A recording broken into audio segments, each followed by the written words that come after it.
परिवार में कुछ पहले को ऐसा मार मर्यादा रहे कि हमने के बेटी बहन हमने के सामने बढ़िया से दुपट्टा ओढ़ के चाहे कोनो भी चीज एगो होत रहे को शादी के पहले और शादी के बाद भी कुछ मान मर्यादा रहे कि तारा शादी के बाद यही कांड नहीं के करे मगर आजकल के लोग कहाँ फैशन में सब बिला गइल बा। तू को जब बुढ़िया गांव में बैठल रहते तो सब कहत ऐसा कहो हई कामना कर लइकन इतना दिल डाल में घूमतिया ती मौगी कही तू नहीं खुद चिन्हत ना फलाना भाई का पतो ये शहर में रहले तिया देखबू हो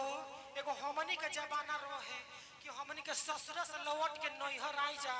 तो हमनी के सूट आँखियों देखे के ना मिले तो ऊ बुढ़िया कहतिया इतने चंतरू एगो हमनी के जमाना रहे कि जब हमनी के नैहर आई जा तो हमनी के अपना भाई बाप के सामने एगो टिकली ना सकत रहनी है जा मगर आजकल तो भातर काटी के बेटी आओ तैसे तो उठावे रहो मैंने तरी सकू तो कुछ ऐसा भी परिस्थिति बा। आज की जमाना में एगो फैशन हो गइल बा। पहले के टाइम रहे कि हमने के बीते के बेरा होता त कहत ऐसा हटी हम गौरार माई बाड़ी न हमारे कदर जी कर कहले बाड़ी गौरार कुमार बहन बिया के का पुया के ते बच्चू जा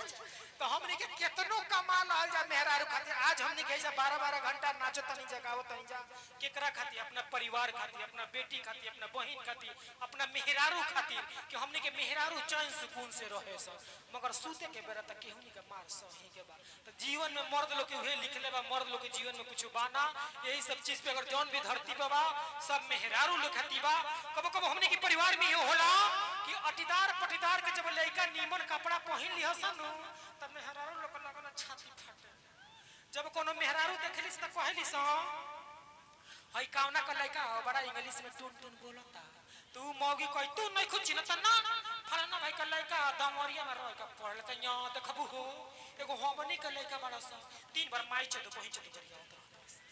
तो ऊ मौगी कोई तू कान अपने लेखक का मोंटेसरी में नाम लिखवा दे ते ए बच्चे तोर को बतिया माने ना हो जौने भौजाई कहतिया तब न करत ना जौने भौजाई कहतिया काहे के तब न लेके आवत ना लइका दिन भर बिना पाटे के घूमत रस भौजाई काज में का घोर के पिया देले बिया भगटिया ओही के बतिया मानत ना तले ऊ मौगी कही ये बच्चे त नहीं जाए त मत रो लखेदनो भाई ना बड़ा अपना भाई भौजाई पर तमाई रहना आ जब एके बेटी के शादी कई ना तो पटीदार जब चुत्तर पर लात मारलस तो सारा ससुरारी के लोग आके संभार मगर वीडियो के माध्यम से संदेश दिले बनी कि अगर हमने के जीवन में जितना मर्द परिवार खड़ा बा सबसे हम हाथ जोड़ के विनती करब कि कभी भी अपने भाई की जब बेटी का शादी हो तो आप लोग उसमें जाकर हाथ बटाइएगा साथ में खड़ा रहिएगा मेहरारू